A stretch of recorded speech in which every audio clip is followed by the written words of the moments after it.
Olá a todos. Para mim é um grande prazer poder estar aqui hoje falando com vocês sobre responsabilidade planetária, que é o meu tema favorito, quem me conhece sabe. E eu sou muito feliz e agradecida pelas palestras que vieram antes de mim, porque todas elas vão me ajudar, vão me economizar aqui. Eu tenho uma tese aqui para defender, uma ideia, né? Que é essa que está exposta aqui. O nosso mundo, na verdade, já tem soluções tecnológicas, econômicas, pessoas competentes, formações suficientes para a gente resolver os nossos problemas. Então, por que eles não estão resolvidos? Na minha opinião, o que falta não é nem dinheiro, nem competência. É a atitude que eu estou chamando aqui de responsabilidade planetária.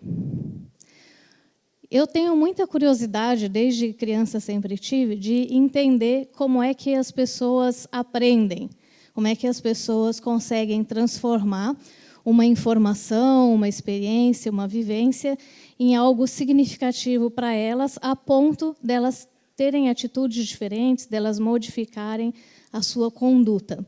E eu sempre fico observando como que as pessoas fazem isso, como que eu mesma faço isso no dia a dia, que tipo de experiência que toca, que promove esse tipo de mudança. E eu comecei a pensar sobre isso mais profundamente quando eu estava no meu segundo ano de graduação, na biologia, numa experiência que eu nomeei ali de Vale do Ribeira. Foi um projeto de extensão que eu participei. E durante esse projeto de extensão, a gente tinha uma missão que era reduzir o índice de verminoses de uma cidade, a cidade de Eldorado Paulista, que fica na divisa Paraná-São Paulo. O índice de verminose, naquele momento, era de 100%. Então, vocês conseguem imaginar por que isso era um problema. Para nós, era claríssimo que isso era um problema, e a ponto da gente ir todo final de semana para lá, enfrentando 14 horas de ônibus numa estrada perigosa, e ter que ficar sem dormir os finais de semana, né? Porque a nossa universidade era no interior de São Paulo, e isso era bem longe de lá.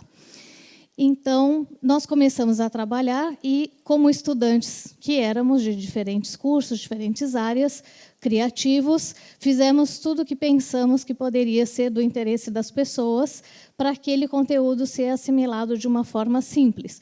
Fizemos circo, fizemos teatro, fizemos gincana, levamos o microscópio até as comunidades, fizemos o que vocês quiserem imaginar. E a solução que a gente estava propondo naquele momento, muito simples na nossa visão, era simplesmente de que as pessoas colocassem cloro na água. E a gente dava para elas um tubinho assim e imaginava, olha, o que custa botar umas gotinhas de cloro, já que não tem encanamento nessa cidade e nem tratamento de esgoto. Então, a nossa surpresa foi que nada disso acontecia. Quando a gente chegava lá nas casas, o que a gente encontrava era o cloro num lugar assim especial, de destaque, né? Como se fosse um quadro ou um presente na sala, mas usado mesmo ele não era. Porque dava gosto ruim, porque a gente esquecia, sempre tinha algum motivo. Mas o motivo verdadeiro, e foi aí que a gente descobriu, é que eles tinham uma outra preocupação que era muito mais relevante para eles, a preocupação com a própria manutenção nos lugares onde eles estavam. Essa cidade era uma cidade de 14 mil habitantes, sendo 6 mil no centro e o restante distribuído ao longo de 70 quilômetros em diversas comunidades quilombolas ao longo dessa estrada. E, por conta disso, não vou contar a história toda, que hoje a gente não tem esse tempo, mas a gente descobriu, numa das comunidades, um jornal mural na parede que dizia assim: cuidado, a CESP vem aí.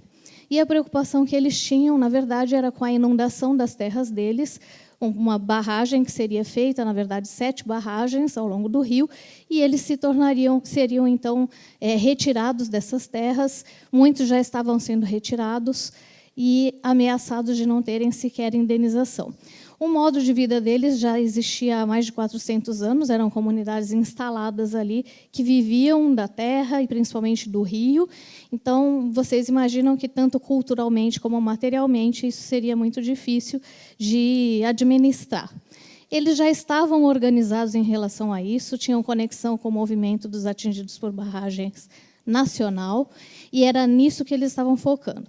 E aí foi nesse momento que eu comecei a entender que os problemas não são só os problemas que a gente vê, eles estão articulados em toda uma rede de relações e que nos faz ter que perguntar que futuro é esse que nós estamos construindo e como é que nós vamos fazer isso. Saltando, então, no tempo, eu vou comentar com vocês uma segunda experiência, essa já foi no último ano de graduação, que foi a experiência numa ecovila em Porangaba, também no interior de São Paulo. Aqui, a preocupação deixou de ser com qual futuro a gente quer, o que é o conteúdo desse futuro, e passou a ser como é que a gente faz isso? Como é que a gente organiza, a gente se organiza e organiza as pessoas em relação a isso? E a Ecovila tinha, então, todo um processo de experiência que já seria um modelo de sociedade proposta.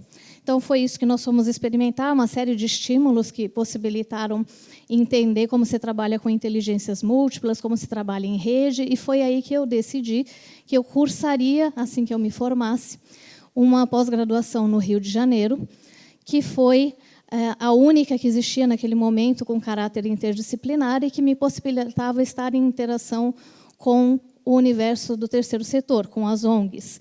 Eu tinha feito uma listinha na minha cabeça de, diante da urgência dos problemas ambientais, quem seriam as pessoas que a gente precisaria mobilizar para que, de fato, a sociedade como um todo se mobilizasse e pudesse fazer diferença. Eu sou uma pessoa que não gosta de ficar enxugando gelo. Então, eu fico sempre pensando qual é a melhor estratégia, como é que a gente chega, de fato, numa solução que não é só imaginária, que pode ser concreta. Então, eu tive essa experiência lá, passei 8 anos no Rio de Janeiro, imersa nesse universo do terceiro setor, trabalhando em tudo quanto é tipo de projeto ambiental. Me inseri na rede ambientalista por meio dessa oportunidade, e, com isso, eu passei a fazer uma nova pergunta. Então, se nós temos pessoas, nós temos recursos, nós sabemos qual é o problema, o que está faltando? A educação ambiental, que é a minha área, né, desde 77, existe lá com a sua carta de nascimento, que é a Declaração de Tbilisi, e isso já era 97. Então, em 97, portanto, 20 anos depois, como é que as pessoas ainda não tinham conseguido fazer toda a diferença que era necessária? E foi, então, que eu tomei contato com essa ideia da sociedade de risco, que me ajudou a organizar o pensamento. Para resumir assim, porque isso é um conceito mais complexo, mas para resumir a ideia, basicamente assim, tudo aquilo que a gente faz para simplesmente sobreviver ou viver, como comer, beber, dormir, se vestir, morar, se transportar, falar ao telefone, se convertem em atividades de risco à nossa saúde, mesmo à nossa vida e as das outras pessoas e outros seres. Então, o simples ato de respirar já virou uma ameaça. Essa é a estrutura da sociedade de risco. Para dar um exemplo, se a gente pensa no consumo de agrotóxicos no Brasil, para o país campeão do mundo atualmente em consumo de agrotóxicos, nós ingerimos aproximadamente 7 litros de agrotóxicos por pessoa por ano. Significa, assim, aproximadamente, pegar um tanto desse e tomar. Alguém de vocês escolheu isso? Alguém pediu, me dá um veneninho aí que eu estou morrendo de vontade de tomar? Eu acho que não, eu também não. E quando a gente se depara com uma situação dessa, é isso que ilustra a sociedade de risco. Não são situações que nós pedimos, que nós queremos, que nós opinamos, que nós decidimos, mas elas estão aí e estão nos oferecendo risco. Tem uma série de outras coisas que poderiam ilustrar isso, mas, por oposição à sociedade de risco, qual é o modelo que a gente tem? A gente tem o modelo da sociedade sustentável. Mas qual é o motivo de existir uma sociedade de risco? Eu vou resumir numa palavra: alienação. Que alienação? Vários níveis de alienação. A alienação de si mesmo, que é aquela alienação do nosso próprio corpo, das nossas emoções, dos nossos pensamentos, do nosso desenvolvimento pessoal, a falta de autoconhecimento. A alienação do outro, que permite que existam relações de dominação, de indiferença. A alienação do mundo, que faz com que existam, então, consumidores alienados, políticos alienados, eleitores alienados, trabalhadores alienados, cientistas, estudantes alienados, um integrante da nossa biosfera alienado, enfim, uma pessoa alienada. Por oposição não. Qual é a relação resultante dessa alienação toda? Uma relação com o planeta que hoje é utilitária, é omissa, é ingênua, imediatista, dominadora, materialista. Se a gente for resumir isso numa expressão, a gente poderia dizer que somos proprietários perdulários. Nos acreditamos proprietários, porque não somos de fato, mas perdulários somos.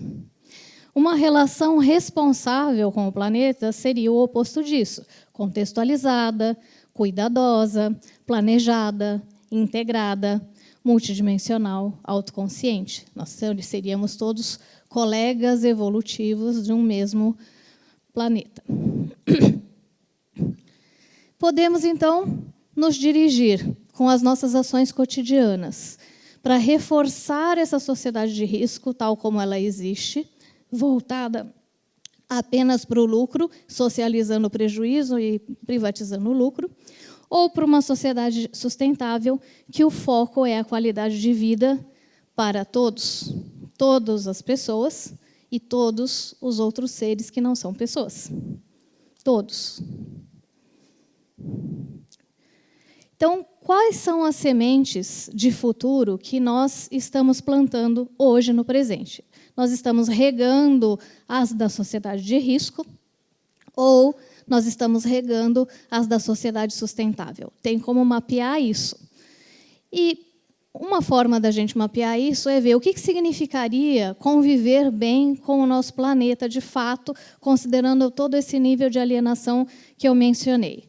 Em primeiro lugar, reconhecer a nós mesmos, é um processo de autoaceitação, do jeito que nós somos.